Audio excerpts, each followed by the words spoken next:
লাইলাতুল কদর, এই কদরের রাতটা হচ্ছে এমন রাত যেটা খায়রুম মিন আলফি শাহর, হাজার মাসের চেয়েও সেরা। হাজার মাসে অর্থাৎ 1000 মাসে হয় 83 বছর 4 মাস।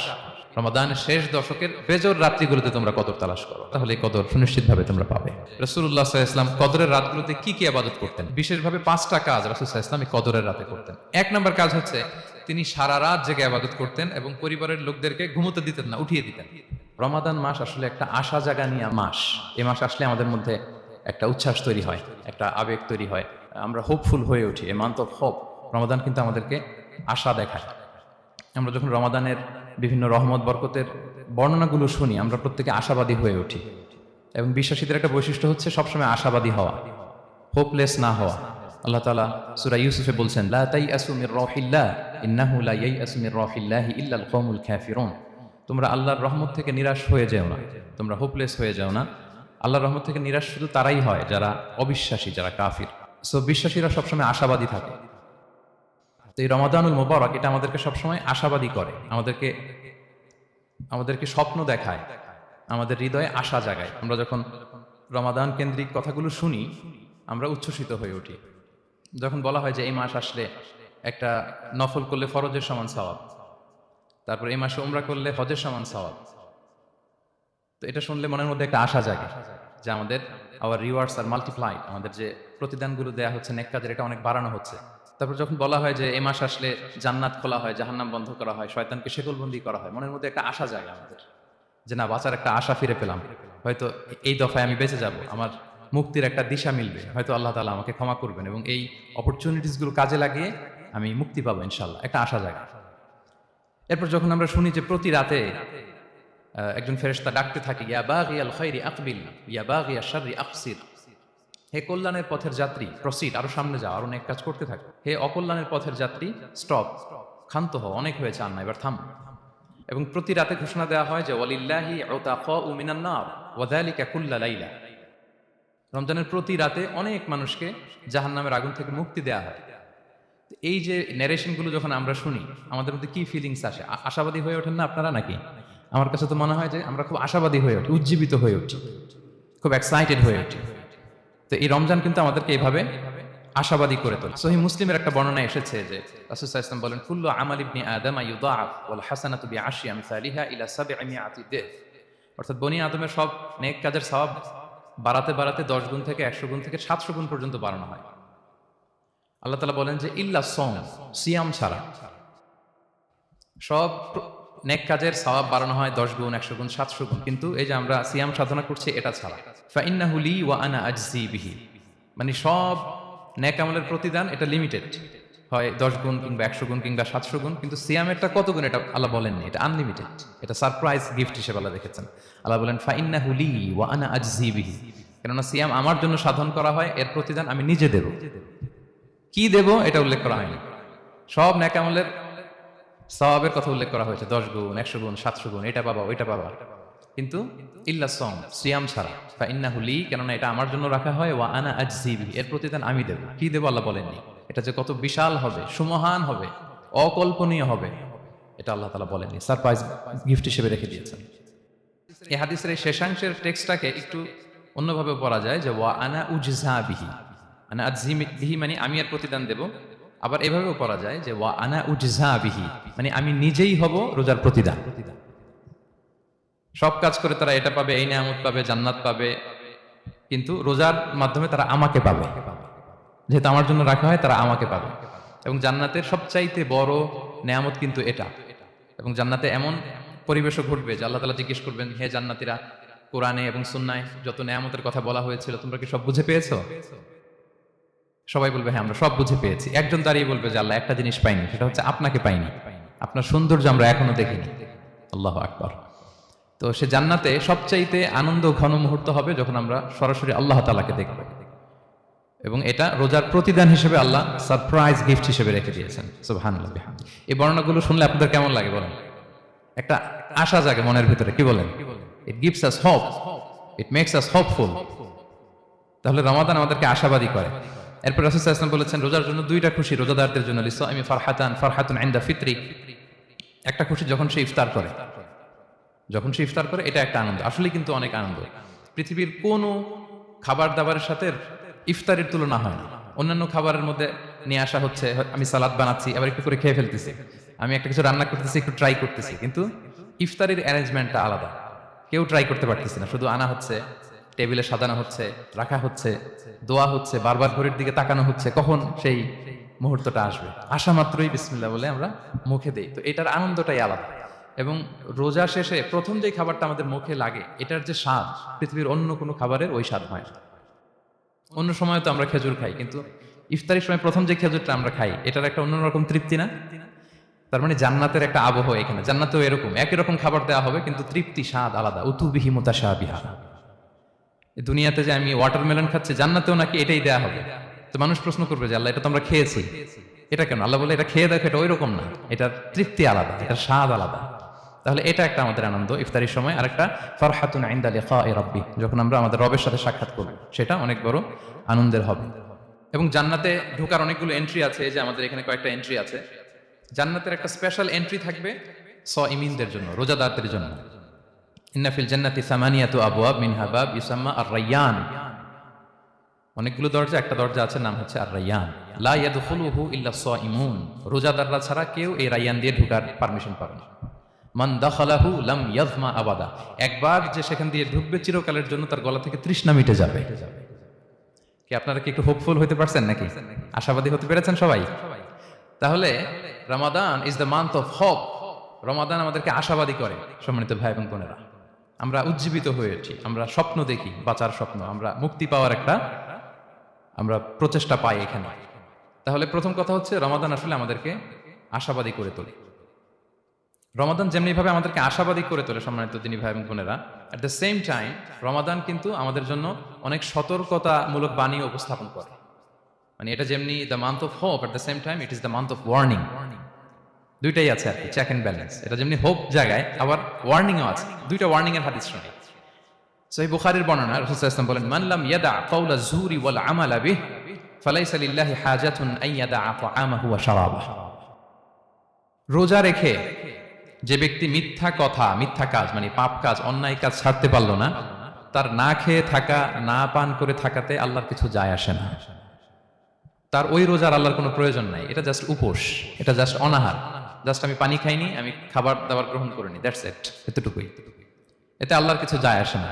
এটার কোনো সিগনিফিকেন্স আল্লাহ তাআলার কাছে নাই যে রোজাও রাখলো আবার মিথ্যাও বলে, রোজাও রাখলো আবার গীবত করতেছে, রোজাও রাখে অন্যের জন্য অকল্যাণ কামনা করে, রোজাও রাখে খারাপ কাজ করতেছে, নিষিদ্ধ কাজগুলো করতেছে। তাহলে এই রোজা রাখা না রাখা সমান, এই রোজায় কোনো ফায়দা নাই। একটা ওয়ার্নিং পাওয়া গেছে না এখানে, যে ওয়ার্নিং, রোজা রেখে সাবধান, কোনো পাপ কাজের সাথে জড়ানো যাবে না। আরেকটা ভয়ঙ্কর ওয়ার্নিং, যেটা বেসিকলি রাসূল সাল্লাল্লাহু আলাইহি ওয়াসাল্লামের পক্ষ থেকে গভীর হুঁশিয়ারি এবং বদদোয়া, বেসিকলি খুবই ভয়ঙ্কর এই বর্ণনাটা। মুসনাদে বাজ্জারে হাদিসটা এসেছে, হাদিসটি হাসান পর্যায়ের হাদিস। জাবির ইবনে সামুরা রাদিয়াল্লাহু তাআলা আনহু বলেন, সাইদান নবী সাল্লাল্লাহু আলাইহি ওয়াসাল্লাম আল মিম্বার, রাসূল সাল্লাল্লাহু আলাইহি ওয়াসাল্লাম মসজিদে নববীর মিম্বারে আরোহণ করলেন। ফাকালা আমিন আমিন আমিন, তিনবার তিনি আমিন বললেন, আমিন আমিন আমিন। ফালাম্মা নাযালা সুইলা আন যালিক, যখন নেমে আসলেন জিজ্ঞেস করা হলো, রাসূল সাল্লাল্লাহু আলাইহি ওয়াসাল্লাম আপনি আমিন আমিন আমিন বললেন, এমন তো করতে দেখি না কখনো, কেন বললেন? ফাকালা, রাসূল সাল্লাল্লাহু আলাইহি ওয়াসাল্লাম বললেন, আতানি জিবরিলু, জিবরাইল একটু আগে আমার কাছে এসেছে। ওয়াকাল, এবং বলেছে, রহিমা আনফুমরিইন আদরাকা রমাদানা ফালাম ইউগফার লাহ, ওই ব্যক্তির ধ্বংস হোক যে রমাদান পেল কিন্তু নিজের জীবনের গুনাহ ক্ষমা করাতে পারল না। কুল আমিন, আমাকে আমিন বলতে বলা হলো, ফাকুলতু আমিন, আমি বললাম আমিন। ওয়া রহিমা আনফুমরিইন যুকিরতা ইনদাহু ফালাম ইউসাল্লি আলাইহি, যার সামনে হে নবী আপনার নাম উচ্চারণ করা হলো কিন্তু সে আপনার উপর দুরূদ পড়ল না, তার ধ্বংস, আমি বললাম আমিন। রহিমা আনফু রাজুলিন আদরাকা ওয়ালিদাইহি আও আহাদাহুমা ফালাম ইউগফার লাহ, যে ব্যক্তি তার পিতামাতা উভয়কে পেল কিংবা দুজনের একজনকে পেল কিন্তু তাদের সেবা শুশ্রূষা, তাদের প্রতি ইহসান করে, তাদের খেদমত করে সে ক্ষমা পেল না, আল্লাহর পক্ষ থেকে ক্ষমা অর্জন করতে পারলো না, তার জন্য ধ্বংস, আমি বললাম আমিন। সম্মানিত সুধী, রাসূল সাল্লাল্লাহু আলাইহি ওয়াসাল্লামের পক্ষ থেকে বদদোয়া, হুঁশিয়ারি এবং তাদের ধ্বংসের জন্য রাসূল সাল্লাল্লাহু আলাইহি ওয়াসাল্লাম আমিন বলেছেন। কে আমিন বলেছেন বলেন তো সবাই? কে বলেছেন? স্বয়ং রাসূলুল্লাহ সাল্লাল্লাহু আলাইহি ওয়াসাল্লাম বলেছেন আমিন। রগিমা আনফুমরিইন আদরাকা রমাদানা ফালাম ইউগফার লাহ, ওই ব্যক্তির ধ্বংস যে রমাদান পেল কিন্তু নিজের গুনাহ ক্ষমা করাতে পারল না। এবার কি একটু ভয় লাগতেছে? এতক্ষণ তো খুব হোপফুল ছিলাম আমরা, এখন কেমন মনে হচ্ছে আপনাদের বলেন? রমাদান পেলাম কিন্তু মুক্তি নিশ্চিত করতে পারলাম না, ক্ষমাপ্রাপ্ত বান্দাদের যে লিস্ট ওখানে নিজের নাম তুলতে পারলাম না, তাদের জন্য ধ্বংস। এবং এই বদদোয়া করে স্বয়ং রাসূলুল্লাহ সাল্লাল্লাহু আলাইহি ওয়াসাল্লাম বলেছেন আমিন। তো এই দোয়া তো সুনিশ্চিতভাবে আল্লাহ তাআলার কাছে কবুল। এই ব্যাপারটা কিন্তু খুবই ভয়ঙ্কর। It's a reminder for me and for all of you. আমরা যেন আমাদের প্রত্যেক কাজের মধ্য দিয়ে রমাদানে এটা ভাবি যে আমি ক্ষমাপ্রাপ্ত বান্দাদের অন্তর্ভুক্ত হতে পারলাম কিনা, এই রমাদানে ইবাদতের মধ্য দিয়ে আমি আল্লাহর ক্ষমা, মুক্তি, জাহান্নাম থেকে মুক্তি নিশ্চিত করতে পারলাম কিনা, এটা কিন্তু আমাদেরকে বারবার খেয়াল রাখতে হবে। তাই রমাদান যেমনি আমাদেরকে হোপফুল বানায়, আশা দেখায়, সম্ভাবনার মাস, আশা জাগানিয়া মাস, at the same time this is the month of warning. এটা কিন্তু সতর্কতার মাস, সতর্কতা বাণী প্রদান করেছেন বিষ্ণু ইসলাম। রমাদান পেয়ে যারা ক্ষমা পেল না তাদের জন্য ধ্বংস। আল্লাহ তাআলা যেন আমাদেরকে ওই কাতারে না ফেলে। আল্লাহুম্মা জাআলনা মিন উতাকাইকা মিনান নার ফি শাহরি রমাদান, আল্লাহুম্মা আমিন। যারা ক্ষমাপ্রাপ্ত বান্দা হবে আমরা যেন তাদের অন্তর্ভুক্ত হতে পারি, আল্লাহ তুমি কবুল করো। আমরা সবাই পড়ি আমিন। পাশাপাশি সম্মানিত সুধী, আমাদের মুহতারাম ইউসুফ স্যার খুব সুন্দর করে, খুব সংক্ষেপে তাকওয়ার ব্যাপারে বলছিলেন। আসলে এই রমাদানে আমাদের সব ইবাদতের মধ্য দিয়ে এটা আমাদেরকে খেয়াল করতে হবে যে আমাদের রোজার মূল উদ্দেশ্যটা হাসিল হচ্ছে কিনা, দ্য প্রাইম অবজেক্টিভ, যেটা আল্লাহ আয়াতের শেষাংশে বলেছেন লাআল্লাকুম তাত্তাকুন, যাতে করে তোমরা আল্লাহ সচেতন হতে পারো, গড কনসিয়াস হতে পারো। এটা হচ্ছে দ্য প্রাইম অবজেক্টিভ অফ সিয়াম। অনেকে বলে যে রোজার মূল উদ্দেশ্য হচ্ছে না খেয়ে থাকা, মানে ক্ষুধার যন্ত্রণা উপলব্ধি করা। No, it's not the prime objective of সিয়াম। অনেকে মনে করে যে গরিবদের কেমন কষ্ট হচ্ছে এটা উপলব্ধি করা হচ্ছে রোজার মূল উদ্দেশ্য। এরকম অনেক উদ্দেশ্যের কথা বলে, এগুলো একটাও কিন্তু রোজার প্রাইম অবজেক্টিভ না। প্রাইম অবজেক্টিভ আল্লাহ তাআলা বলে দিয়েছেন লাআল্লাকুম তাত্তাকুন, মানে যাতে করে তোমরা আল্লাহ ভীরু হতে পারো। সো আমাদের সিয়াম টিয়াম, আমাদের সমস্ত প্রচেষ্টার মধ্য দিয়ে এই লাআল্লাকুম তাত্তাকুন অ্যাচিভ হচ্ছে কিনা এটা আমাদের খেয়াল করতে হবে। যদি অ্যাচিভ হয়, so we are on the right track, তাহলে আমরা রাইট ট্র্যাকে আছি। আর যদি দেখেন যে না, এই লাআল্লাকুম তাত্তাকুন এ সামথিং, মানে এখানে কোনো একটা সমস্যা হয়ে যাচ্ছে, লাআল্লাকুম তাত্তাকুন এই যে প্রাইম অবজেক্টিভটা, এটা হচ্ছে না আমার, আল্লাহ সচেতনতা আসতেছে না, মানে Allah is watching me, to enhance the sense that he is watching us. এই সেন্সটা নিজেদের মধ্যে ডেভেলপ করা যে কেউ না দেখলো আল্লাহ কিন্তু দেখে। এই চিন্তাটা, এই সেন্সটা যদি আমাদের মধ্যে ডেভেলপ করে প্রতিনিয়ত আমাদের প্রত্যেকটা কাজের মধ্য দিয়ে, তাহলে এভরিথিং ইজ ফাইন। আর যদি মনে হয় যে না লাআল্লাকুম তাত্তাকুন অ্যাচিভ হচ্ছে না, তাহলে আমাদেরকে একটু রিভাইজ করতে হবে। 17টা রমাদান আমরা কাটিয়েছি, আমাদের যদি লাআল্লাকুম তাত্তাকুন অ্যাচিভ না হয়, আল্লাহর ভয়, আল্লাহর সচেতনতা, তাহলে আমাদেরকে নতুন করে আবার ভাবতে হবে প্রিয় সুধী। এবং এই সিয়াম আমাদেরকে সংযমী বানায়, সংযত বানায়, মানে আমরা যেন আমাদের ডিজায়ারের উপর কন্ট্রোল করতে পারি, এটা আমাদেরকে শিখায়, যেটা বছরের অন্য মাসে হয় না। অন্যান্য মাসগুলোতে আমাদের প্রবৃত্তি আমাদের উপর জিতে, আর এই রমাদানে আমরা প্রবৃত্তির উপরে জিতি। We control on our desire. অন্য মাসে আমরা খেতে মনে চায় খাই, পান করতে মনে চায় পান করি, বিবাহিতরা ফিজিক্যাল ইন্টিমেসিতে যেতে চাইলে যেতে পারে, কিন্তু রমাদানে দিনের বেলা খেতে চাচ্ছি, খাওয়া যায় না। পান করতে মনে চায়, খুবই তৃষ্ণার্ত, নো, করা যাবে না। হালাল পন্থায় বৈধভাবে দিনের বেলা বিবাহিতরা কোনো ইন্টিমেসিতে যেতে পারবে না। তাহলে আমরা প্রবৃত্তির উপর কন্ট্রোল করতে শিখি। সারা বছর প্রবৃত্তি, ডিজায়ার, এটা আমাদের উপর কন্ট্রোল করে, আমাদের উপর জিতে, আর রমাদানে আমরা প্রবৃত্তির উপর জিতি। সো এই প্রবৃত্তিকে আমরা কন্ট্রোল করতে পারতেছি কিনা এটা আমাদেরকে খেয়াল রাখতে হবে আমাদের সমস্ত কাজকর্মের মধ্য দিয়ে। পাশাপাশি এই সিয়াম আমাদেরকে মুক্ত হস্তে দান করতে শিখায়, বেশি বেশি করে চ্যারিটি করা, দান করা। এবং হাদিসে এসেছে যে রাসূল সাল্লাল্লাহু আলাইহি ওয়াসাল্লাম তিনি সবচাইতে বেশি দানশীল হয়ে উঠতেন রমাদানে। ওয়া কানা আজওয়াদু মা ইয়াকুনু ফি রমাদান, সবচাইতে দানশীল হয়ে উঠতেন। আজওয়াদু বিল খাইরি মিনার রিহিল মুরসালা, প্রবাহিত বাতাসের চাইতেও বেশি দানশীল হয়ে উঠতেন। প্রবাহিত বাতাস যেমনি সবার গায়ে ঠান্ডা শীতল বাতাস দেয়, এখানে মুসলিম অমুসলিম, বিশ্বাসী অবিশ্বাসী, কাফির কোনো ভেদাভেদ নেই, সবাই এটার উপকার পায়। তেমনি রমাদান আসলে রাসূল সাল্লাল্লাহু আলাইহি ওয়াসাল্লাম এত বেশি বদান্যতা, দানশীলতার মধ্যে দেখা যেত, কোনো ভেদাভেদ ছিল না, অনেক বেশি দান করতেন এবং দান করতে উৎসাহিত আমাদেরকে করেছেন। এটা আম, ইফতার শেয়ার করা, ফুড শেয়ার করা, রাসূল সাল্লাল্লাহু আলাইহি ওয়াসাল্লাম অনেক উৎসাহিত আমাদেরকে করেছেন। এক ঢুক দুধ খাইয়ে, একটা খেজুর খাইয়ে, এক ঢুক পানি খাইয়েও যদি আমরা কোনো রোজাদারকে ইফতার করাই, সে রোজা রেখে যে সওয়াব, সে সওয়াব আল্লাহ তাআলা আমাকেও দিবে। আর পরিপূর্ণ উদরপূর্তি করে ইফতার করালে রাসূলুল্লাহ সাল্লাল্লাহু আলাইহি ওয়াসাল্লাম বলেন সেই কঠিন কিয়ামতের ময়দানে আল্লাহ তাআলা হাউজে কাউসারের পানি দিয়ে তার তৃষ্ণা দূর করবে। সুবহানাল্লাহি ওয়া বিহামদিহি। পাশাপাশি সিয়াম আমাদের কমিউনাল স্পিরিটটাকে বাড়ায়। এই যে স্যার বলতেছিলেন যে আমাদের ছাত্ররা ইউনাইটেড, আমাদের টিচার্স কমিউনিটি ইউনাইটেড, পুরো বাংলাদেশ কমিউনিটি ইউনাইটেড। এই যে আমরা যে ইউনাইটেড, তার একটা চিত্র কিন্তু এই যে দেখা যাচ্ছে, রোজা আমাদেরকে ইউনাইটেড করে, একত্রিত করে, আমাদের একটা কমিউনাল স্পিরিট কিন্তু এই সিয়ামের মধ্যে দিয়ে দেখা যায়। পাশাপাশি এই সিয়ামের মধ্যে দিয়ে আমাদের সেলফ ট্রান্সফরমেশন ঘটে, আমরা অনেক বদ অভ্যাস থেকে কিন্তু মুক্তি পেতে পারি এই সিয়ামে। এটা আমাদেরকে খেয়াল করতে হবে। 17টা রোজা আমরা কাটিয়েছি, গবেষকরা বলেন যে মানুষের কোনো হ্যাবিট চেঞ্জ করতে 21 থেকে 30 দিন সময় লাগে। তার মানে আমাদের যে কোনো ধরনের বদস্বভাব আমরা এই রমাদানে চেঞ্জ করতে পারি। আমাদের অনেকের স্মোকিং এর অভ্যাস আছে, এখানে হয়তো কারো নেই, কিন্তু অনেকের আছে। এই রমাদানে কিন্তু আমাদের একটা অপরচুনিটি স্মোকিং থেকে নিজেদেরকে বাঁচানোর। তো আমাদের এই ব্যাড হ্যাবিটগুলো যেন এগুলো থেকে আমরা বেঁচে থাকতে পারি। সম্মানিত সুধী, আমি এবার যেই আয়াত দিয়ে আমার আলোচনাটা শুরু করেছিলাম, অর্থাৎ লাস্ট 10 days অফ রমাদানে যে আমাদের যে লাইলাতুল কদর, এটা হচ্ছে ক্রিম টাইম অফ রমাদান, রমাদানের সবচাইতে মোক্ষম সময় আল্লাহ তাআলার নৈকট্য পাওয়ার, সেটা নিয়ে কিছু কথা বলবো ইনশাআল্লাহ বিইজনিল্লাহ। সম্মানিত সুধী, রাসূলুল্লাহ সাল্লাল্লাহু আলাইহি ওয়াসাল্লাম একবার খুব আফসোস করছিলেন। তিনি যখন শুনতে পেলেন যে বনি ইসরাইলের অনেক অনেক লোক হাজার বছর হায়াত পেত, তারা শত শত বছর ইবাদত করত, শত শত বছর তারা জিহাদ করত, তখন তিনি আফসোস করে বললেন, হায় রে, আমার শেষ সময়ের উম্মতের কি হবে? কারণ তিনি বলেছেন যে আমারু উম্মতি মা বাইনা 60 ইলা 70, আমার উম্মতের গড় বয়স হচ্ছে 60 থেকে 70। ওয়া আকাল্লুহুম মান ইয়াজুজু যালিক, খুব অল্প সংখ্যক লোকই এর চেয়ে বেশি হায়াত পায়। রাসূল সাল্লাল্লাহু আলাইহি ওয়াসাল্লাম যখন দেখলেন যে শত শত বছর হায়াত পেয়েছে বনি ইসরাইলের লোকেরা, বনি ইসরাইলের ওরা শত শত বছর জিহাদ করেছে, তো আমার উম্মত তো 60 বছরে তার হায়াতই শেষ, 60 থেকে 70 এর মধ্যে তার জীবনই শেষ, তা আমার গুনাহগার উম্মতের কি হবে? রাসূল সাল্লাল্লাহু আলাইহি ওয়াসাল্লাম খুব আফসোস করছেন। তো রাসূলুল্লাহ সাল্লাল্লাহু আলাইহি ওয়াসাল্লামের এই চিন্তা, এই উদ্বিগ্নতা দূর করার জন্য আল্লাহ তাআলা সূরাতুল কদর নাযিল করলেন এবং বললেন যে ইন্না আনসালনাহু ফি লাইলাতিল কদর ওয়া মা আদরাকা মা লাইলাতুল কদর লাইলাতুল কদরি খায়রুম মিন আলফি শাহর। লাইলাতুল কদর, এই কদরের রাতটা হচ্ছে এমন রাত যেটা খায়রুম মিন আলফি শাহর, হাজার মাসের চেয়েও সেরা। 1000 মাস লাগাতার ইবাদত করলে যে সওয়াব, কদরের রাতে ইবাদত করলে এর সমান সওয়াব হবে নাকি? সমান হবে না। আল্লাহ তাআলা বলেছেন খায়রুম মিন আলফি শাহর, না, এর চেয়েও শ্রেষ্ঠ, এর চাইতেও বেশি। হাজার মাসে, অর্থাৎ 1000 মাসে হয় 83 বছর 4 মাস। তো কদরের রাতে যদি আমরা ইবাদত করি তাহলে 83 বছর 4 মাস ইবাদত করলে যে সওয়াব, সে সওয়াব আল্লাহ তাআলা আমাদের আমলনামায় নসিব করবেন। তো আমরা যেন এই কদরের রহমত বরকত থেকে যেন আমরা বঞ্চিত না হই। তো রাসূল সাল্লাল্লাহু আলাইহি ওয়াসাল্লামকে সান্ত্বনা দেওয়ার জন্য, যে হে নবী, আপনি চিন্তিত হবেন না, বনি ইসরাইলের অনেক লোক হাজার বছর হায়াত পেয়েছে, শত শত বছর ইবাদত করেছে, জিহাদ করেছে, তারা হায়াত পেয়েছে বেশি কিন্তু তারা কদর পায়নি। আর আপনার উম্মতকে আমি হায়াত দিয়েছি কম, কিন্তু তাদেরকে কদর দিয়েছি। সুবহানাল্লাহি বিহামদি, লাইলাতুল কদর দিয়েছি, যে কদরের রাত হাজার মাসের চেয়েও সেরা।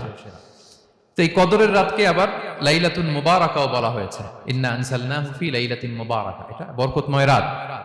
ফিহা ইউফরাকু কুল্লু আমরিন হাকিম, সব বিজ্ঞোচিত প্রাজ্ঞোচিত বিষয়ের ফয়সালা হয়। এটা বেসিক্যালি একটা বাজেট রাত বলা যায়। এই রাতে আগামী 1 বছরে আমাদের কি ঘটবে না ঘটবে আল্লাহ তাআলা এটার বাজেট করেন, এটাকে রিভাইজ করেন। সো এই রাতটা অনেক গুরুত্বপূর্ণ। তো এই কদরের রাত, এটা কবে? এটা স্পেসিফিক ছিল, মানে সুনির্দিষ্ট ছিল। রাসূল সাল্লাল্লাহু আলাইহি ওয়াসাল্লাম আমাদেরকে জানাতে চেয়েছিলেন কবে, কিন্তু রাসূল সাল্লাল্লাহু আলাইহি ওয়াসাল্লাম জানাতে পারেননি। সহিহ বুখারীতে এসেছে যে রাসূল সাল্লাল্লাহু আলাইহি ওয়াসাল্লাম খারাজান নবী সাল্লাল্লাহু আলাইহি ওয়াসাল্লাম লিয়ুখবিরানা বিলাইলাতিল কদর। উবাদা ইবনে সামিত রাদিয়াল্লাহু তাআলা আনহু বলেন, রাসূল সাল্লাল্লাহু আলাইহি ওয়াসাল্লাম আমাদেরকে জানাতে বের হয়েছিলেন যে কবে কদরের রাতটা। ফাতালাহা রাজুলান মিনাল মুসলিমিন, হঠাৎ মুসলমানদের মধ্যে থেকে দুইজন ঝগড়া লাগলো, তর্ক লাগলো আর কি। রাসূল সাল্লাল্লাহু আলাইহি ওয়াসাল্লাম হঠাৎ করে ওই ঝগড়ার দিকে খেয়াল করলেন, ওইদিকে খেয়াল করে ওই তারিখটার কথা তিনি ভুলে গেলেন। ফারুফিআত, রাসূল সাল্লাল্লাহু আলাইহি ওয়াসাল্লাম বললেন, আমার হৃদয় থেকে, অন্তঃকরণ থেকে এটাকে উঠিয়ে নেওয়া হবে। এখন আমি মনেই করতে পারছি না এটা কি 23 না 25 না 27 না 29, আমি মনে করতে পারছি না।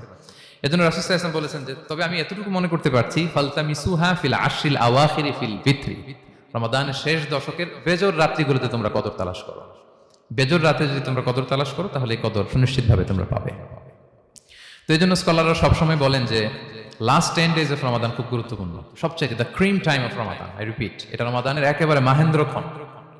এই 10 দিনের যে কোনো 10 রাতের যে কোনো রাত কদর হয়ে যেতে পারে, বিশেষ করে অড নাইটস গুলো 21, 23, 25, 27 এবং 29, যে কোনো দিন হয়ে যেতে পারে কদর। সো বুদ্ধিমানের কাজ হচ্ছে আমরা যেন রমাদানের শেষ 10 রাতে লাগাতার একইভাবে একই স্পিডে আমরা যেন ইবাদত করি। কোনো রাতে বেশি করলাম, হয়তো 27-এর রাতে আমি খুব ভাব গাম্ভীর্য নিয়ে, খুব আবেগ নিয়ে ইবাদত করলাম, কিন্তু হয়ে যেতে পারে যে এবছর কদর ছিল 25-এর রাত, হতে পারে না? পারে। তো আমরা তো মিস করে ফেললাম। তো আমরা যেন মিস না করি। বুদ্ধিমানের কাজ হবে সমান তালে ইবাদত করা। এবং এটা এত গুরুত্বপূর্ণ, রাসূল সাল্লাল্লাহু আলাইহি ওয়াসাল্লাম এত এমফাসাইজ করে কোনো রাতের কথা বলেনি। আরবি মাস অনুযায়ী 354টা রাতের মধ্যে সবচাইতে শ্রেষ্ঠ রাত, সবচাইতে শ্রেষ্ঠ রাত সূর্য ডোবার পর থেকে হাত্তা মাতলাইল ফাজর, ফজরের সূচনা লগ্ন পর্যন্ত শান্তিময় এ রাত, বরকতের এ রাত। রাসূল সাল্লাল্লাহু আলাইহি ওয়াসাল্লাম বলেছেন, মান হুরিমা খায়রাহা ফাকাদ হুরিম, যে কদরের বরকত থেকে, খায়ের থেকে বঞ্চিত হলো সে আসলেই বঞ্চিত। হি ইজ দ্য লুজার, সে হতভাগা, সে পোড়া কপাল, সে বঞ্চিত। মান হুরিমা খাইরাহা ফাকাদ হুরিম, যে কদর পেল না সে হতভাগা। এখন আমরা কি হতভাগা হতে চাই? আমরা তো শুরুতে অনেক হোপফুল ছিলাম, এত এত ব্লেসিংস, এত এত বরকত, রহমতের ফলগু ধারায় আমরা প্লাবিত হচ্ছি রমাদানে। তা আমরা তো হতভাগা হতে চাই না। তা আমরা যেন এই শেষ 10 দিন এক তালে আন্তরিকতার সাথে ঈমান ও ইহতিসাবা আমরা যেন ইবাদত করি। সম্মানিত ভাই এবং বোনেরা, তাহলে আমরা সৌভাগ্যশীলদের অন্তর্ভুক্ত হতে চাই, হতভাগা হতে চাই না। আমরা এবার একটু শুনবো যে রাসূলুল্লাহ সাল্লাল্লাহু আলাইহি ওয়াসাল্লাম কদরের রাতগুলোতে কি কি ইবাদত করতেন। আমি খুঁজে 5টা আমলের কথা পেয়েছি বিশেষভাবে, কমন যে আমলগুলো সেগুলো তো ছিলই, বিশেষভাবে 5টা কাজ রাসূল সাল্লাল্লাহু আলাইহি ওয়াসাল্লাম এই কদরের রাতে করতেন। 1 নম্বর কাজ হচ্ছে তিনি সারা রাত জেগে ইবাদত করতেন এবং পরিবারের লোকদেরকে ঘুমোতে দিতেন না, উঠিয়ে দিতেন। বছরের অন্য কোনো সময়ে সারা রাত জেগে ইবাদত করার কোনো নজির রাসূল সাল্লাল্লাহু আলাইহি ওয়াসাল্লামের জীবনে ছিল না। সব রাতে ঘুমাতেন। আমি জোহর বারুতে একটা কনভেনশনে the daily routine of prophet সাল্লাল্লাহু আলাইহি ওয়াসাল্লাম একটা আলোচনা করেছিলাম, যেখানে রাসূল সাল্লাল্লাহু আলাইহি ওয়াসাল্লামের দৈনন্দিন জীবনের রুটিন আলোচনা করেছিলাম। সেখানে আমরা বলেছি যে রাসূল সাল্লাল্লাহু আলাইহি ওয়াসাল্লামের দৈনন্দিন অভ্যাস ছিল তিনি এশার পরেই তাড়াতাড়ি ঘুমিয়ে পড়তেন আর মিড নাইটে উঠতেন। রাসূল সাল্লাল্লাহু আলাইহি ওয়াসাল্লামের কর্মদিবস শুরু হতো মিড নাইটে। আমাদের তো সকালে কারো আরো অনেক পরে শুরু হয়, রাসূল সাল্লাল্লাহু আলাইহি ওয়াসাল্লামের কর্মদিবস শুরু হতো বেসিক্যালি মিড নাইটে। এশার পরে কথাবার্তা না বলে আগে ঘুমোতে যেতেন, মিড নাইটে উঠতেন, কিন্তু ঘুমাতেন। ঘুম ছাড়া রাত কাটাতেন না। সারা বছরের এটা ছিল যে এশার পর ঘুমোতে যেতেন, except the last 10 days of Ramadan. রমাদানের শেষ 10 রাতে রাসূল সাল্লাল্লাহু আলাইহি ওয়াসাল্লাম ঘুমাতেন না। এই 10 দিনের ব্যাপারেই পাওয়া যায় সারা রাত জেগে তিনি ইবাদত করতেন। আম্মা জান আয়েশা রাদিয়াল্লাহু তাআলা আনহা বলেন, ইযা দাখালাল আশরু আহিয়াল লাইলা ওয়া আইকাযা আহলা ওয়া জাদ্দা ওয়া শাদ্দাল মিজার। রমাদানের শেষ দশক যখন আসতো রাসূল সাল্লাল্লাহু আলাইহি ওয়াসাল্লাম সারা রাত জেগে ইবাদত করতেন। পরিবারের সদস্যদেরকে জাগিয়ে তুলতেন, স্ত্রীদের ঘুমাতে দিতেন না, জাগিয়ে তুলতেন। ফাতেমা রাদিয়াল্লাহু তাআলা আনহার ঘর পাশেই ছিল, তাদেরকে যে জাগাতেন এবং নিজে সারা রাত ইবাদত করতেনই। জাদ্দা ওয়া শাদ্দাল মিজার, খুবই বলিষ্ঠ ভাবে, খুব মজবুত ভাবে কোমরে গামছা বেঁধে নামার একটা এক্সপ্রেশন এখানে দেওয়া হয়েছে। মিজার, ইজহার মানে হচ্ছে বাংলা করলে হয় লুঙ্গি। লুঙ্গি আমরা যখন খুব শক্ত কোনো কাজ করতে যাই তখন তারা কি করে, খুব টাইট করে লুঙ্গিটা বাঁধে। তার মানে বোঝানো হচ্ছে রাসূল সাল্লাল্লাহু আলাইহি ওয়াসাল্লাম কোমরে ভালো করে লুঙ্গি বেঁধে বা গামছা বেঁধে আটকাট বেঁধে নামতেন শেষ 10 দিনের জন্য। এই সময় তিনি মানে কাউকে কেমন যেন চিনতেন না, সবসময় ইবাদতে মগ্ন থাকতেন। এটা আমরা করতে পারি যে শেষ 10 দিনে, আর যেহেতু 3 দিন বাকি, আমরা একটা স্পেশাল প্ল্যান করতে পারি যে আমরা আমাদের সর্বোচ্চটুকু উজাড় করে দিয়ে লাস্ট 10 days অফ রমাদানের এই বরকত আমরা হাসিল করবো, এটা যেন আমাদের মিস না হয়। তাহলে এটা আমরা একটা পেলাম। 2 নাম্বার হচ্ছে ইতিকাফ করা। রাসূলুল্লাহ সাল্লাল্লাহু আলাইহি ওয়াসাল্লাম রমাদানের শেষ 10 দিন ইতিকাফ করতেন। আমাদের আয়েশা রাদিয়াল্লাহু তাআলা আনহা বলেন, কানা ইয়াতাকিফুল আশরাল আওয়াখির মিন রমাদান। রমাদানের শেষ দশকে তিনি ইতিকাফ করতেন হাত্তা তাওয়াফাহুল্লাহ, ওনার ইন্তেকালের আগ পর্যন্ত এই অভ্যাসটাই তিনি জারি রেখেছেন। সুম্মা আতাকাফা আজওয়াজুহু মিন বাদে, তারপরে ওনার স্ত্রীরা ইতিকাফ করেছেন। আরেক বর্ণনা এসেছে ইয়াতাকিফু কুল্লা রমাদান 10 আইয়াম, প্রতি রমাদানে তিনি 10 দিন ইতিকাফ করেছেন। কিন্তু যেই বছর তিনি ইন্তেকাল করবেন সে বছর তিনি 20 দিন ইতিকাফ করেছিলেন। প্রতি রমাদানে 10 দিন, আর যে বছর ইন্তেকাল করবেন সে বছর কয় দিন? 20 দিন তিনি ইতিকাফ করেছিলেন মসজিদে নববীতে। তাহলে আমরা এই রমাদানের শেষ দশকে এটা করতে পারি। 2 নম্বর পয়েন্ট হচ্ছে ইতিকাফ করা। যারা আমরা করিনি তারা আমরা ইতিকাফ করতে পারি। আমাদের আইআইএম এর মসজিদ এটা ইতিকাফের জন্য একটা উর্বর জায়গা। আমরা যখন এই ক্যাম্পাসে ছিলাম তখন দেখেছি যে এখানকার ইতিকাফের পরিবেশ যে এত সুন্দর এটা কল্পনাই করা যায় না। অসাধারণ পরিবেশ। আপনি যদি ইতিকাফ নাও করেন, রাত 2টা বা 3টার দিকে সেন্ট্রাল মস্কে এসে বসে থাকলেও হবে। রাত 2টা 3টার দিকে এসে বসে থাকলে দেখবেন যে কেউ সেজদায় পড়ে কান্না করতেছে, কেউ হালাকা করতেছে, কেউ তাসবিহ পড়তেছে, কেউ কোরআন তেলাওয়াত করতেছে। মানে এত সুন্দর পরিবেশ, ওটা দেখলেই আপনার ইবাদত করতে মন চাইবে। তো আমরা যেন ইতিকাফ করার চেষ্টা করি। ইতিকাফ করতে না পারলে শেষ দশকের রাতগুলো যেন মসজিদে কাটানোর চেষ্টা করি, তা না পারলেও বাসায় যেন এই রাতগুলো আমরা মিস না করি। বিশেষ করে সেন্ট্রাল মস্কে তো অসাধারণ পরিবেশ, এটা হাইলি রেকমেন্ডেড। ইফ পসিবল আপনারা আসবেন, এখানে ইবাদতের চমৎকার পরিবেশ থাকে। 3 নাম্বার হচ্ছে রাসূল সাল্লাল্লাহু আলাইহি ওয়াসাল্লাম এবং জিবরাইল আলাইহিস সালাম যৌথভাবে কোরআন রিভিশন করতেন। খুব ইন্টারেস্টিং।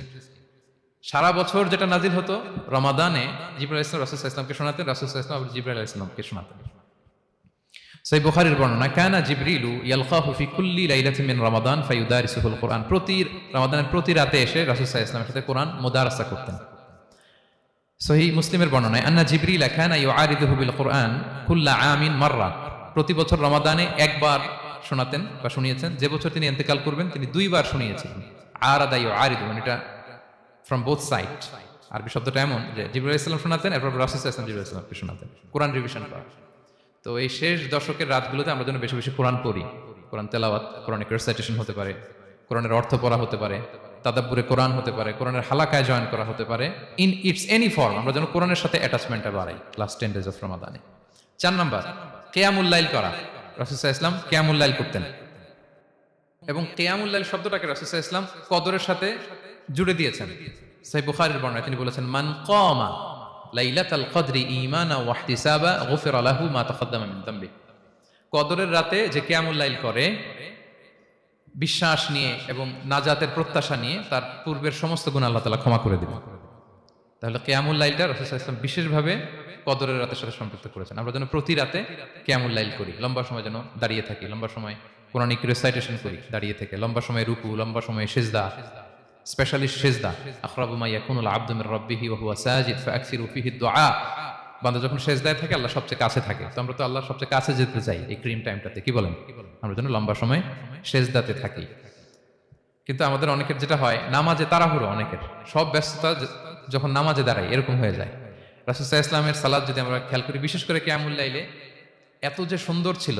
আম্মাজান আয়েশা রাদিয়াল্লাহু তাআলা আনহাকে জিজ্ঞেস করা হয়েছিল যে, হে আম্মাজান, রাসূল সাল্লাল্লাহু আলাইহি ওয়াসাল্লামের কিয়ামুল লাইল কেমন ছিল, কিভাবে কিয়ামুল লাইল করতেন? আম্মাজান আয়েশা, দেখেন ওনার এক্সপ্রেশনটা কত সুন্দর। তিনি বলেছেন, ফালা তাসআল আন হুসনিহিন্না ওয়া তুলিহিন্না। রাসূল সাল্লাল্লাহু আলাইহি ওয়াসাল্লামের কিয়াম যে কত সুন্দর ছিল, কত লম্বা ছিল, আমায় জিজ্ঞেস করুন, আমি বলতে পারবো না। আমরা অনেক সময় যখন খুব বেশি চমৎকার কিছু হয়, তো আমরা কি বলি? ভাই এত সুন্দর ছিল, আমি বোঝাতে পারবো না। এরকম বলি না যে এত অসাধারণ, আমি বলে বোঝাতে পারবো না? বাংলাতেও কিন্তু আমরা বলি এত চমৎকার, বলে বোঝাতে পারবো না, শব্দের বুননে, ভাষার বুননে আমি ফুটিয়ে তুলতে পারবো না।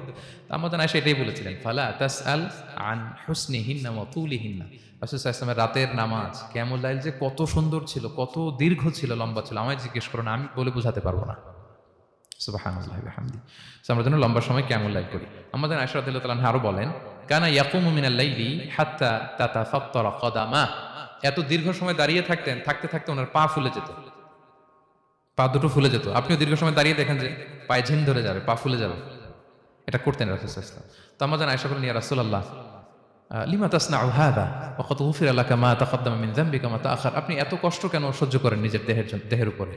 আপনার তো আগের পরের সব গুনাহই মাফ। আদতে তো রাসূল সাল্লাল্লাহু আলাইহি ওয়াসাল্লামের গুনাহই নেই, তিনি নিষ্পাপ। এত কষ্ট কেন করেন? আপনার আগের পরের সবই তো মাফ করে দেয়া হয়েছে, কেন করেন? রাসূল সাল্লাল্লাহু আলাইহি ওয়াসাল্লাম উত্তর করেছেন, আফালা উহিব্বু আন আকুনা আবদান শাকুরা। আয়েশা, আমি কি শুকরগুজার বান্দা হতে পছন্দ করব না? আল্লাহ তাআলা আমাকে তার রহম এবং করমে সব মাফ করে দিয়েছেন, কিন্তু আমি কি শুকরগুজার হব না? আমি কি আমার রোলটা প্লে করব না? আমি কি নিজেকে সঁপে দেব না আল্লাহ তাআলার কাছে জায়নামাজে? তো এটা ছিল সংক্ষেপে রাসূল সাল্লাল্লাহু আলাইহি ওয়াসাল্লামের কিয়ামুল লাইলের ধরন। এভাবে তিনি দীর্ঘ সময় কিয়ামুল লাইল করতেন। আমরা যেন এটা করি। সেন্ট্রাল মস্কে কিয়ামুল লাইল এবছর নিশ্চয়ই হচ্ছে, আমরা যেন অংশগ্রহণ করি। 5 নম্বরে রাসূল সাল্লাল্লাহু আলাইহি ওয়াসাল্লাম দোয়া করতেন। এই কদরের রাতগুলোতে খুব বেশি বেশি দোয়া করতেন। দোয়া নিয়ে আমরা একটা জুমার খুতবা দিয়েছিলাম, সেখানে আমরা বলেছিলাম যে দোয়া হতে হবে খুব আন্তরিক দোয়া, রোবোটিক দোয়া যেন না হয়। আপনার আবেগ, ভালোবাসা, মনের মাধুরী মিশিয়ে, চোখের পানি মিশিয়ে, অশ্রু সিক্ত করে এই দোয়াটা করতে হবে, তাহলে সে দোয়া আল্লাহর কাছে কবুল হবে। আমরা যেন আমাদের ভাব, আবেগ সব ঢেলে দিতে পারি আমাদের দোয়াতে, আমাদের সিজদায়, আমাদের কিয়ামুল লাইলে, এবং যে কোনো ভাষায়। কোরআনিক দোয়াগুলো রেকমেন্ডেড, হাদিসের মাসুরগুলো রেকমেন্ডেড। তাছাড়া আপনার নিজের ভাষায় আপনার কি চাওয়া, আপনার কি আকাঙ্ক্ষা, আপনার মনের কষ্ট, যাতনা সবকিছু আপনি আল্লাহ তাআলার কাছে পেশ করুন। এবং আম্মাজান আয়েশা জিজ্ঞেস করেছিলেন, ইয়া রাসূলুল্লাহ, আমি যদি কদর পেয়ে যাই, আমি কি বলবো এ রাতে? মা আদউ, কি দোয়া করব? রাসূল সাল্লাল্লাহু আলাইহি ওয়াসাল্লাম বললেন, তাকুলিন, আয়েশা তুমি বলবে, আল্লাহুম্মা ইন্নাকা আফুউন তুহিব্বুল আফওয়া ফাআফু আন্নী। আয়েশা তুমি যদি কদরের রাত পেয়ে যাও, এটা বলবে, হে আল্লাহ আপনি ক্ষমাশীল, আল্লাহ আপনি ক্ষমাকে পছন্দ করেন, আল্লাহ তাই আপনি আমায় ক্ষমা করেন।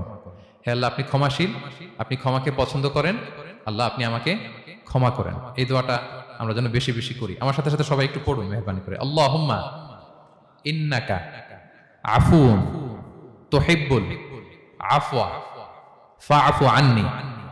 আল্লাহুম্মা ইন্নাকা আফুউন তুহিব্বুল আফওয়া ফাআফু আন্নী।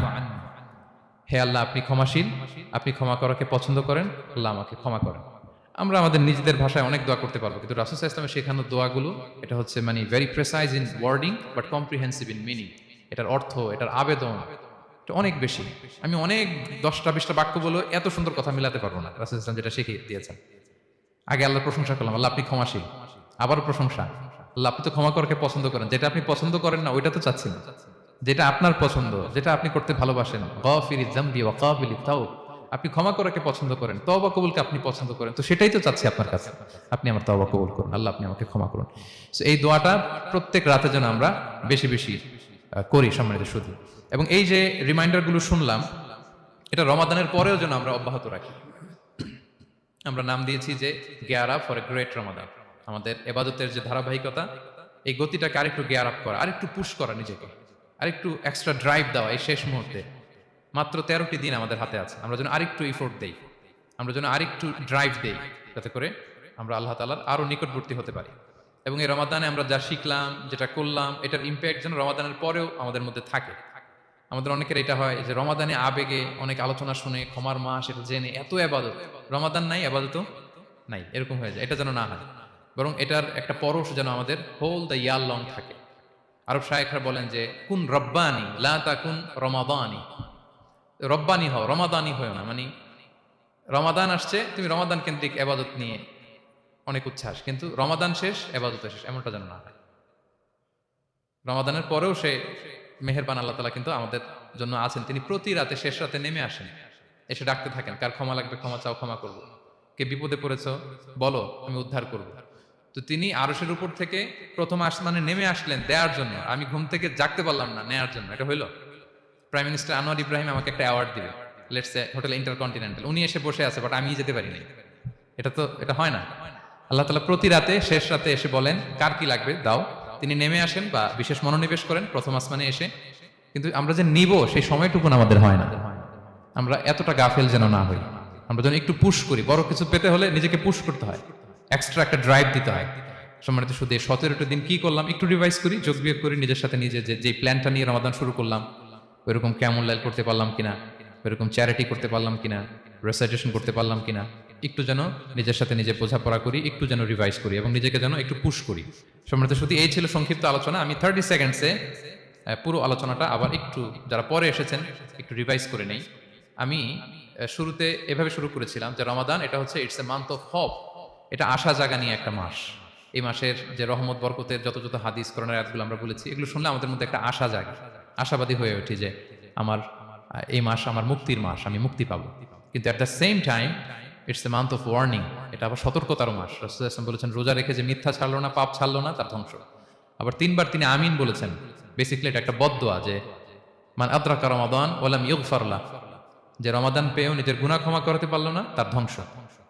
সো আমরা আশাবাদী হব। আল ঈমান বাইনাল খাউফি ওয়ার রাজা, বিশ্বাস হচ্ছে আমার মধ্যে ভীতিও কাজ করবে, আবার আমার মধ্যে একটা হোপ থাকবে, এটাই ঈমান।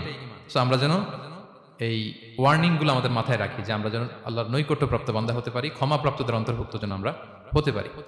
এরপরে আমরা বলেছিলাম যে লাআল্লাকুম তাত্তাকুন অ্যাচিভ হচ্ছে কিনা আমাদের প্রত্যেক কাজে এটা খেয়াল করতে হবে। আমাদের সম্মানিত ইউসুফ স্যার খুব সুন্দর করে এটা বলেছেন যে আল্লাহর সচেতনতা, আল্লাহর ভয়, to build up the sense that Allah is watching me, এই সেন্সটা আমার সব কাজের মধ্যে থাকতে হবে। যদি লাআল্লাকুম তাত্তাকুন অ্যাচিভ হয়, সাকসেসফুল, একটা সাকসেসফুল প্রোডাক্টিভ রমাদান আমরা কাটাচ্ছি। আর যদি লাআল্লাকুম তাত্তাকুনের সমস্যা, তার মানে we have to revise hour schedule, যাতে করে আল্লাহর এই সচেতনতা আমরা বিল্ড আপ করতে পারি। এরপর আমরা বলেছি যে আমরা সংযমটা যাতে এনশিওর করি, রমাদানের যে সংযম, নিজের প্রবৃত্তির উপর আমরা বিজয় লাভ করি, সারা বছর প্রবৃত্তি জিতে রমাদানে আমরা জিতি। এরপর আমরা চ্যারিটির কথা বলেছি, রাসূল সাল্লাল্লাহু আলাইহি ওয়াসাল্লাম খুব জেনারাস হয়ে যেতেন রমাদানে, আমরা যেন আমাদের দানের হাতকে আরো প্রশস্ত করি। এবং রমাদানে আমাদের কমিউনাল স্পিরিট চলে আসে, আমাদের বেসিক্যালি একটা সেলফ ট্রান্সফরমেশন হয়, অনেক বদ অভ্যাস আমরা রমাদানে ত্যাগ করি, বাকি মাসেও যেন এটা আমরা কন্টিনিউ করি।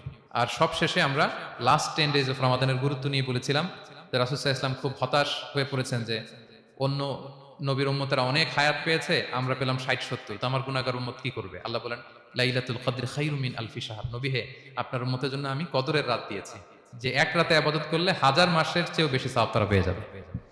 সো এই কদরের রাত যেন আমরা মিস না করি। কোনটা কদরের রাত? আমরা বলেছিলাম শেষ 10 দিন সমান তালে ইবাদত করব। বিশেষ করে আমরা গুরুত্ব দিব অড নাইটস গুলোতে, 21, 23, 25, 27, 29 আমরা গুরুত্ব দিব। এবং রাসূল সাল্লাল্লাহু আলাইহি ওয়াসাল্লাম বলেছেন মান হুরিমা খাইরাহা ফাকাদ হুরিম, যে কদরের বরকত মিস করলো সে বঞ্চিত, সে হতভাগা, হি ইজ দ্য লুজার। আমরা যেন লুজার না হই, আমরা যেন গেইনার হই এই বরকতের মাসে। এবং সব শেষে আমি বলেছিলাম রাসূল সাল্লাল্লাহু আলাইহি ওয়াসাল্লাম স্পেশালি 5টা আমল করতেন, সারা রাত জাগতেন, ফ্যামিলি মেম্বারসদের জাগিয়ে তুলতেন, উৎসাহিত করতেন এবং কোমরে গামছা বেঁধে নামতেন। এরকম ইবাদতের স্পৃহা অন্য কখনো রাসূল সাল্লাল্লাহু আলাইহি ওয়াসাল্লামের মধ্যে দেখা যেত না, যেমনটা শেষ দশকে তিনি করতেন। ইতিকাফ করতেন তিনি, আর এতেকাফ করলে কদর মিস হওয়ার সম্ভাবনা নেই। এটা 21-এ হোক, 25-এ হোক, 23-এ হোক, আমি তো মসজিদে, আমি তো কিয়ামুল লাইলে অংশগ্রহণ করতেছি, আমি তেলাওয়াত করতেছি, আমি প্রতিদিনই দোয়া করতেছি, মিস হওয়ার কোনো সম্ভাবনা নেই। আমরা যেন এতেকাফের চেষ্টা করি, অথবা পার্ট টাইম এতেকাফ যেন অন্তত করি, 5 দিন 3 দিন, অথবা রাতের সময়গুলো মসজিদে যেন আমরা কাটাই। 3 নাম্বার বলেছিলাম রাসূল সাল্লাল্লাহু আলাইহি ওয়াসাল্লাম জিবরাইল আলাইহিস সালাম কোরআন রিভিশন করতেন। আমরা যেন কোরআন রিভাইজ করি, রেসাইটেশন করি বেশি মাত্রায় শেষের 10 দিন। কিয়ামুল লাইল, ফালা তাসআল আন হুসনিহিন্না ওয়া তুলিহিন্না, কত সুন্দর কিয়ামুল লাইল ছিল, বলে বোঝানো যাবে না। তো আমরা যেন এরকম দীর্ঘ সময় কিয়ামুল লাইল করি। আর সবশেষে বলেছিলাম দোয়া করা। দোয়া করা হচ্ছে দোয়া মুমিনের হাতিয়ার। দোয়া মানুষের জীবন চেঞ্জ করে দিতে পারে। চাওয়ার মতো চাইলে আল্লাহ ফেরান না, আল্লাহ তো দেওয়ার জন্যই বসে আছেন। So আমরা যেন কায়মনোবাক্যে আল্লাহ তাআলার কাছে চাই, অশ্রুসিক্ত নয়নে যেন আমরা চাই। অনুতপ্ত বান্দার চোখের পানির ফোঁটা আল্লাহর কাছে খুব প্রিয়। 2 ফোঁটা আল্লাহর কাছে সবচেয়ে প্রিয়, জেহাদের ময়দানে মুজাহিদের রক্তের ফোঁটা আর অনুতপ্ত বান্দার চোখের পানির ফোঁটা। বান্দা অনুতপ্ত হয়ে, রিপেন্টেন্ট হয়ে চোখের পানি ছেড়ে যখন কাঁদে আর দোয়া করে, ওই চোখের পানি চোখ বেয়ে, নাকের ডগাবে, মাটিতে পড়ার আগেই আল্লাহ তার সব গুনাহ মাফ করে দেয়। So আমরা যেন সেই অনুতপ্ত বান্দাদের কাতারে শামিল হতে পারি। রাসূল সাল্লাল্লাহু আলাইহি ওয়াসাল্লাম যেভাবে কিয়ামুল লাইল করতে আমাদেরকে উৎসাহিত করেছেন, আমরা যেন সেভাবে কিয়ামুল লাইল করতে পারি। আমাদের প্রতিটি কাজের মধ্য দিয়ে লাআল্লাকুম তাত্তাকুনের যে অ্যাচিভমেন্ট, সেটা যেন আমাদের হাসিল হয়, এবং এই রমাদানকে যেন আমরা আমাদের জীবনের সর্বশেষ রমাদান মনে করি। আমাদের চিফ ইমাম অফ সেন্ট্রাল মস্ক, ইমাম রমাদান সুবকি, নামাজের আগে একটা সুন্দর কথা বলেন যে perform this Salah as if this is your last and final prayer. এমনভাবে নামাজে দাঁড়াও, মনে করো এটাই হতে পারে জীবনের শেষ নামাজ। রাসূল সাল্লাল্লাহু আলাইহি ওয়াসাল্লাম এটাই বলেছেন। সো আমরা বিগত বছরগুলোতে আমাদের অনেক প্রিয়জনদের হারিয়েছি এই কোভিডের কারণে। এবছর আল্লাহর মেহেরবানি বাংলাদেশ আইএম কমিউনিটির এই চমৎকার, আমাদের সম্মানিত শিক্ষক মণ্ডলীদের প্রচেষ্টা, ছাত্র ভাইদের প্রচেষ্টায় এই চমৎকার জান্নাতি পরিবেশে ইফতারের আগে আমরা একত্রিত হয়েছি। আবারও আগামী বছর আমরা এরকম কোনো গ্যাদারিং এ জয়েন করতে পারবো, কোনো গ্যারান্টি কি আমাদের আছে? নাই। It could be the last Ramadan in our life. So আমরা যেন এটা সবসময় মাথায় রাখি যে হতে পারে আমার this is our last chance, এটাই লাস্ট চান্স, এবং এই অপরচুনিটিগুলো যেন আমরা কাজে লাগাই এবং আল্লাহ তাআলার প্রিয় বান্দাদের অন্তর্ভুক্ত হই। আল্লাহ তাআলা আমাদের সবাইকে এই কথাগুলো বোঝার ও আমল করার